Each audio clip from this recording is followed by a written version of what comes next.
Hello, everyone, and welcome to Uncivil Law. And today we're doing a follow up case on a case we covered at the district level.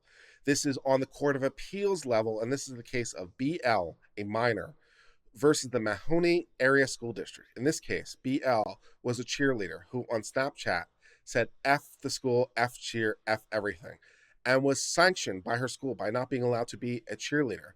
And the district court said, no, you can't do that. And now the Court of Appeals is going to say, no, you can't do that. So we're going to cover this and learn again that it is okay to disrespect your school if you're doing it on your own time on Snapchat, at least as far as the Third Circuit is to be held. So let's learn a little bit more again about the case of BL. Let's get started with this. BL is a student at the Mahoney Area High School. As a rising freshman, she tried out for cheerleading and she made junior varsity. The next year, she was again placed on junior varsity. To add insult to injury, an incoming freshman made the varsity team. Very dramatic. So there is drama in our high school cheerleader. So all those cheerleader movies like I saw that Bring It On, where the cheerleaders are vicious and competitive. Apparently Bring It On was based on a true story. So yeah, we have this student who was a freshman who's on junior varsity, and then as she becomes a sophomore, she's again placed in junior varsity.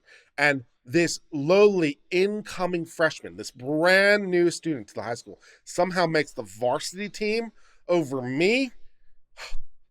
Heaven forbid. So yeah, drama in the high school. It's the best drama. BL was frustrated.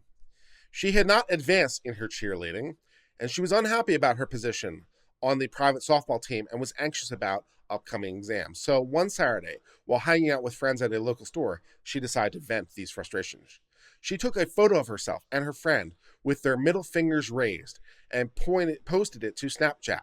The snap was visible to about 250 friends, many of whom were students, and some of whom were cheerleaders, and it was accompanied by a purulent caption: F school, F softball, F cheer, F everything. Excellent. To that post, BL added a second. Love how me and another student get told we need a year of JV before we make the varsity, but that doesn't matter to anyone else. Upside down smiley face.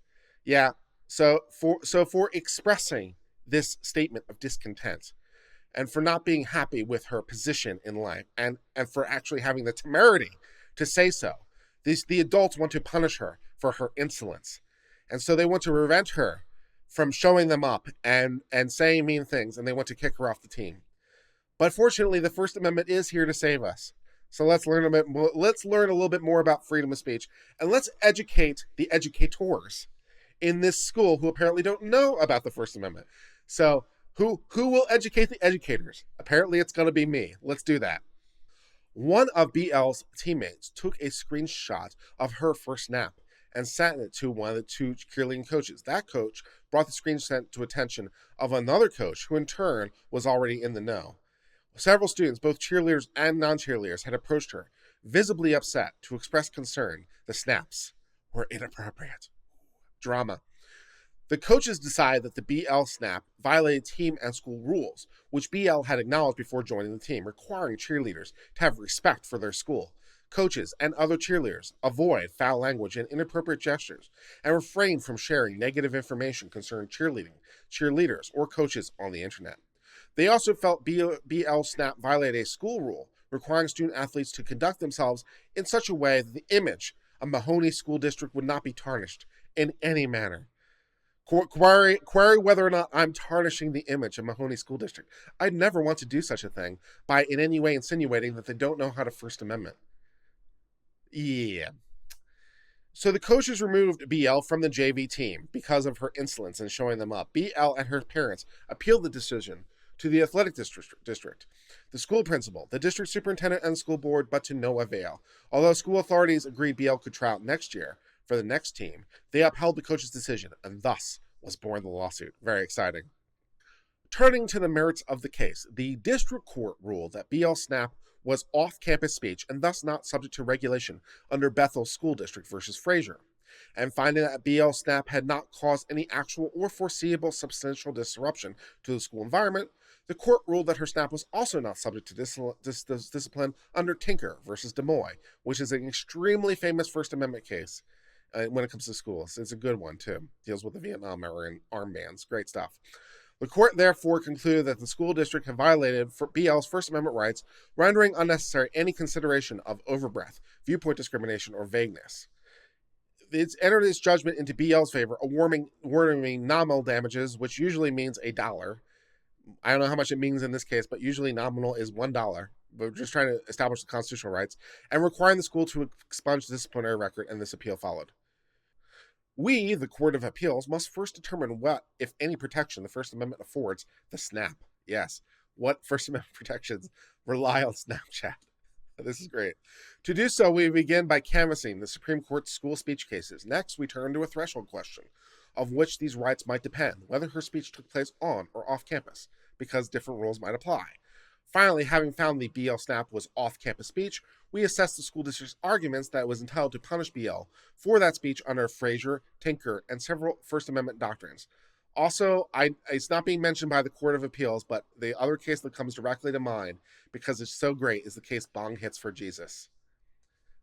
And that's a good one, too. I don't know why it's not being mentioned. Maybe it'll come up later in the opinion, but that is a great case with off-campus speech, Bong Hits for Jesus. What a great case name. For over 3/4 of a century, the Supreme Court has recognized that although schools perform important, delicate, and highly discretionary functions, there are none that they may perform within the Bill of Rights. Yes, the Bill of Rights is a limiting factor here. It does apply. And free speech rights of minors are subject to scrupulous protection lest we strangle the free mind at its source and teach youth to discount important principles of our government as mere platitudes. Yes, we actually do believe in freedom of speech. And if we just brought the hammer down, the students might think that they're mere words. In Tinker versus Des Moines, the court reiterated that students do not shed their constitutional rights to freedom of speech or expression at the schoolhouse gate. Yes, very famous words. Freedom of speech, schoolhouse gate, that's Tinker, baby. To these broad rights, Tinker adds a narrow exception in light of special characteristics at a school environment. So this is essentially, at least in my view, time, place, manner restriction, right? Where we can do things that in a neutral way, at least. And it also goes to the fundamental nature of what a school is. And we want schools to be able to function as school. So if we allowed a complete open free-for-all, then schools might not be able to function as schools. And we'd like to have schools very much, please. So when we're talking about time, place, manner restrictions, the place in question would be, for example, the school. The time would be, for example, classroom. And so the restrictions that we might put in place would be at least intermediate scrutiny in nature because we need to forward that mission. So again, applying standard constitutional principles like time, place, manner restrictions, we can probably get there. And Tinker seems to be doing exactly that. It's a time, place, manner restriction. So can we forbid students from wearing black armbands to protest Vietnam? As it turns out, no. Why? Well, because if we're applying intermediate scrutiny, the government is unable to meet its burden. They're not able to prove sufficient disruption to the educational environment in such a way that would undermine the educational mission of the campus. So yes, we can put in some restrictions, but not all the restrictions. So you have to make your burden, and in Tinker, you didn't make your burden. And same thing would typically apply. So yes, you can have freedom of speech as long as it is not unduly disruptive to the purpose of the educational environment. Time, place, manner kind of restrictions. So using standard principles makes sense to me. As part of a school's obligation to prescribe and control conduct in schools, school officials may regulate speech that would materially and substantially interfere with the requirements of appropriate discipline in the operation of a school. To exercise that regulatory power, however, schools must identify more than mere desire to avoid discomfort and unpleasantness that accompanies unpopular viewpoints, and more than undifferentiated fear for apprehension or disturbance. So we can't just use a generalized concern that will disrupt things. We need something a little bit more than that. Tinker thus strikes a balance, thus reaffirming student rights, but recognizing a limited zone of heightened government authority, time, place, manner. Yes, the school is a limited zone. It's limited time. It's limited in space, limited in time, limited in purpose. It is for the school environment, for those hours, for the pedagogical purpose of the school. So yes, time, place, manner restrictions make sense. But that authority remains the exception, not the rule. So, yes, you can regulate around this, but it is exceptional, not principle. Where Tinker applies, a school may prohibit student speech only by showing a significant fear of disruption, not just a generalized one. To define BL speech rights with precision, therefore, we must ask where the snap was on or off campus. Terms we use with caution, for a schoolyard's physical boundaries are not necessarily coextensive with a school context. Yeah, and that becomes more challenging with schools and modern technology, as the court's going to discuss. After reviewing the line separating on from off campus speech, we hold that the BL speech falls on this off campus side. It is well established that a boundary demarcating schools' heightened authority to regulate student speech is not constructed solely of bricks and mortar surrounding the schoolyard. That is the only conclusion to be drawn from the fact the Supreme Court, in defining the scope of schools' authority, has consistently focused not on physical boundaries, but on the extent to which schools can control or sponsor the form of the speech. And that focus makes sense, just as in the school context is not confined to the classroom, neither can it be confined to the school's physical grounds, because exclusive dependence on real property lines would exclude part of the process of attaining the school that occurs beyond those lines. Equally well established, however, is that a schoolyard is not without boundaries, and the reach of school authority is not without limits. So we might not be constrained by brick and mortar, but neither do we mean the entire world. So we have to figure out the boundaries in a non-physical way, in a more abstract way. School officials, in other words, may not reach into a child's home and control his or her actions there to the same extent it can control when he or she participates in school-sponsored activities. Permitting such expansive authority would twist Tinker's limited accommodation of special characteristics of the school environment into a broad rule reducing free speech rights of all young people who happen to be enrolled in the school. The court's task then is to discern and enforce the line separating on or off campus speech. That task has been tricky from the beginning, because it would be, because if we're not going to constrain ourselves to brick and mortar, trying to figure out what the boundaries are is going to be challenging. But the difficulty has only increased in the digital revolution. It's become even more challenging. Students use social media and other forms of online communication with remarkable frequency. Sometimes the conversation online is high-minded, with students participating in issue or cause-focused groups, encouraging others to take action on issues they care about, and finding information on protests or rallies. Other times, it might not be more mundane, but either way, the omnipresence of online communication poses a challenge for school administrations and courts alike. Yeah, so trying to figure out what's on campus and off campus in a world where people can talk about things anywhere, anytime, and it becomes more challenging with these increasing focuses of different media. Although the Supreme Court has not addressed the on and off campus divide in the context of this online speech, it has laid down invaluable road markers that guide us along the way. The court first addressed the internet's vast democratic forums in Reno versus ACL. Reno recognized the internet posed unique challenges, but offers unique advantages, providing relatively unlimited, low-cost capacity for communication of all kinds, and content as diverse as human thought. In applying the First Amendment to the technology, the court was careful not to disregard existing doctrines, right? So, at least from my vantage point, this goes to freedom of press, right? Freedom of press is platform neutral. It's technological neutral. So, when we are looking to new technologies, we don't change our principles to the extent we might have to, because not all technologies might be even, but to the maximum extent we can, we just apply old rules in the new context. So new context doesn't justify new rules in and of itself. Instead, we apply the doctrines faithfully, trusting that even faced with a new marketplace or new platform or new communication technology, the interest in encouraging freedom of expression in a democratic society outweighs any theoretical but unproven benefit of censorship. Yeah, when we're talking about new spaces, we have a lot more uncertainty, but we are going to color our uncertainty in favor of freedom rather than censorship. Sounds like a pretty good idea to me. Thankfully, significant groundwork has been laid, so we're not having to decide this for the first time. That's good news. In 2011, we decided two appeals as a full court, which is to say en banc, both of which involved a student's fake MySpace profile, ridiculing a school official using cruel language. Although the profiles were created away from school, they were not far enough removed away from the school environment. They attacked school officials using photos copied from the school website, were shared with students, causing gossip at school, and in a separate case, were viewed on school computers. So even though they were off campus and on their own time as they were, They're closely enough connected because of their particular subject that we can get to regulating this in a more on campus environment way.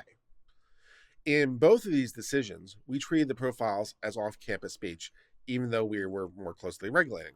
In JS, we emphasized the speech occurred outside of school during non school hours and deemed irrelevant a printout of the profile had been brought to the school at the principal's office at the principal's request. We further, in a different case, rejected the argument that the profile were on campus speech because the profile was aimed at the school district community and access on campus, and because the student had entered the school website to copy a principal's photo. So even though we're allowing more regulation, we're still treating it as off-campus speech. So there's, dealing with that attenuation. Applying these principles and precedent to BL's case, we easily conclude that the Snapchat falls outside of the school's context. This is not a case in which relevant speech took place in a school-sponsored forum or in a context that bears the imprimatur of the school. So it wouldn't be like an official school activity. That'd be like an imprimatur or like an official school medium, school yearbook, a school event, school field trip, all that kind of stuff.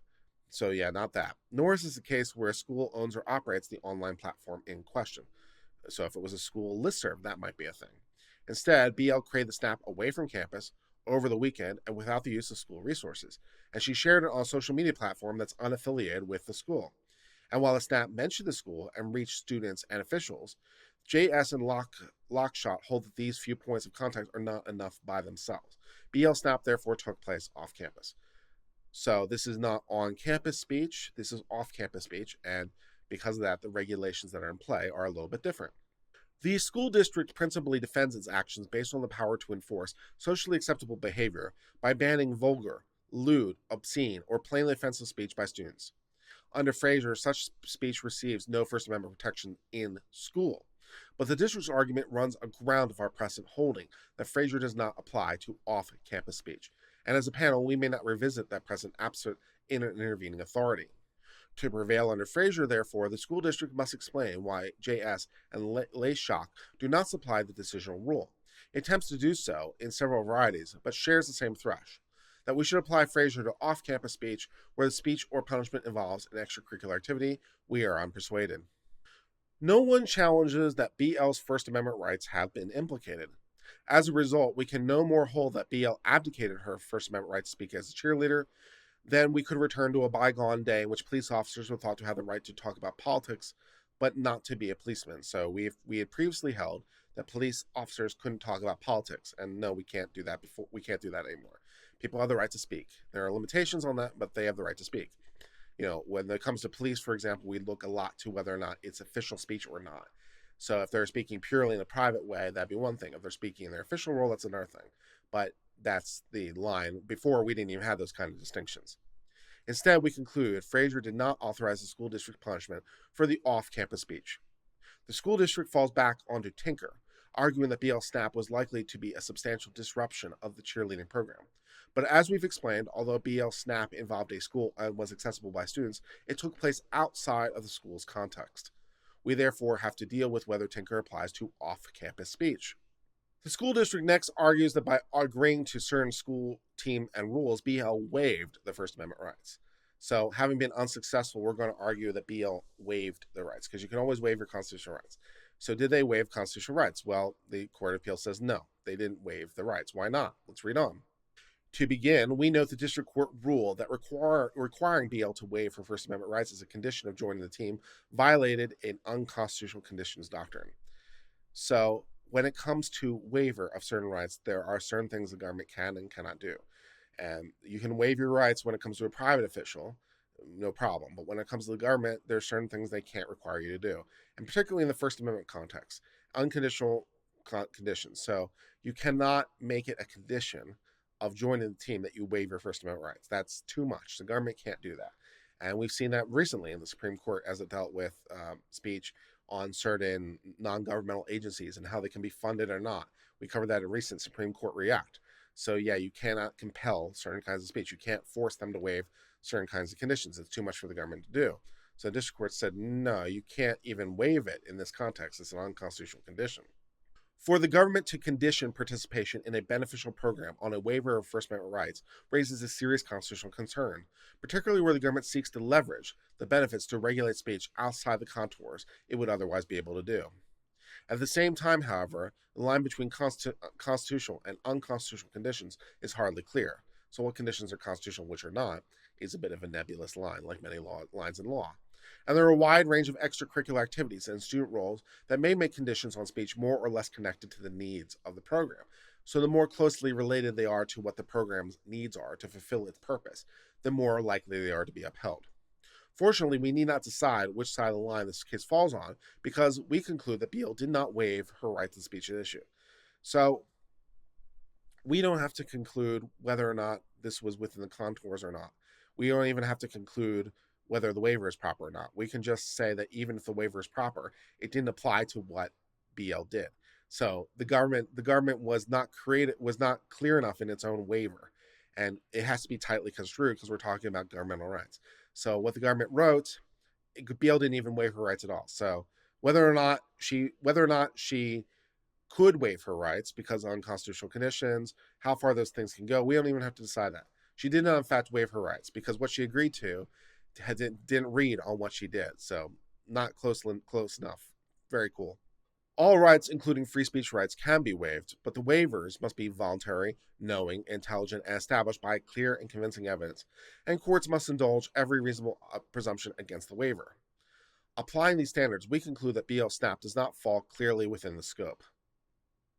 We begin with one of the waivers that she purportedly agreed to, the respect rule, and here's what the rule said. So now we get to reason like lawyers. We get to read very, very carefully. And we get to read very, very carefully what they did and did not say and exactly what the scope is. So this will be a good exercise to think like a lawyer. What does this language exactly say? And what doesn't it exactly say? And did what she did fall within the scope of this or not? So what did the government say? So here are the exact words. Let's read them carefully. Please have respect for your school, coaches, teachers, and other cheerleaders and team. Remember, you're representing your school when at games, fundraisers, and other events.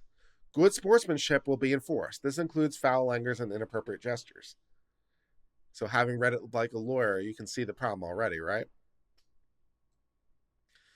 BL's snap contained foul language and disrespected her school and team, but the rules language suggested applies only at games, fundraisers, and other events. A suggestion echoed by its invocation of good sportsmanship. That would not cover this weekend post to Snapchat, unconnected with any game or school event before the season had even begun. And common sense supports the reasoning. It's hard to believe a reasonable student would understand that by agreeing to the respect rule, she was waiving all rights to malign the school safely and in the world at large. Indeed, one of the cheerleading coaches recognized the rule doesn't say anything about being able to use foul language or inappropriate gestures away from the school. So the rule is of no help to the school district. Yeah, this is where we get to really read every word carefully like a lawyer and where words make a huge difference. So the school district's own rule said when. So that's a limitation, and we're going to read it against the school district. So it didn't occur in those contexts, so the rule doesn't apply. So we don't even have to figure out whether or not she can agree to the waiver because it doesn't matter anyway. Exact words, baby. Rules as written. Good times. All right, so we have a second bite at the apple. So the school district's going to try a second bite at the apple. We also have a student handbook. So we have the waiver from the cheerleader. That doesn't work. So let's try the student handbook. And again, let's read this like a lawyer. Let's read this very, very carefully. What does the student handbook say? Let's read it with precision. All right.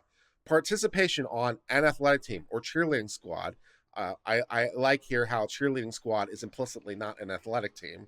So we'll let that go by. But anyways, participation on an athletic team or cheerleading squad in the Mahoney Area School District is a privilege, and the participants must earn that right to represent Mahoney School Districts by conducting themselves in such a way that the image of the Mahoney School District would not be tarnished in any manner.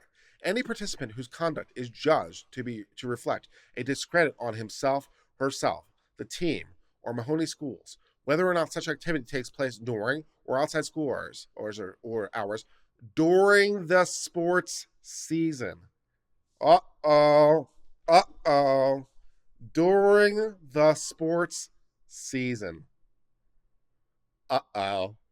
Will be subject to disciplinary action as determined by the coach, the athletic director, and or the school principal. This rule does not lend itself to a finding of a waiver for two reasons. First, it applies only during the sports season. And as we mentioned, it wasn't that time. But BL posted her snap after this previous season had ended and before the next season had begun. The rule doesn't apply. Exact words, ma'am. Exact words. Second, the rules language gives few clear markers, applying whenever a school's behavior would tarnish the school's image, and that language is too obscure and too dependent on the whims of school officials to give rise to a knowing and voluntary waiver. Exact words. Too vague. Too unclear. It wasn't during the season now, was it? It's your words. You wrote them. Now you get to live by them. We therefore hold that BL's snap was not covered by these rules and rejects its contention that there's a waiver of rights, not that it matters anyway. You gotta love it, man. Yeah. Rules as written, baby. Yeah, all the D&D lawyers represent. You know who you are. So that appears to be the end of the case of BL versus Mahoney. We covered the district court opinion, and now we've covered the Court of Appeals opinion. And the First Amendment remains strong indeed. But yes, you do have First Amendment rights, and they apply even at school. And even more to the point, what you did was not a violation of the rules because the school district doesn't know how to write its rules. You know, maybe if you had written your rules better. But unfortunately for you, you wrote them pretty clearly. Well, was it during a school? Was it during a sports team? Was it during a school event? Was it during the season? No, none of those things? Okay. Well, that means that you can't punish her because you didn't violate your rule because of the way you wrote it. Genius work. So BL cannot be kicked off her team. She supported her First Amendment rights, and so she can continue cheering her heart out. And now she has something new to cheer about. She has something new to cheer about indeed. She won this case. So BL, you shine on, and that's the end of the coverage of this case.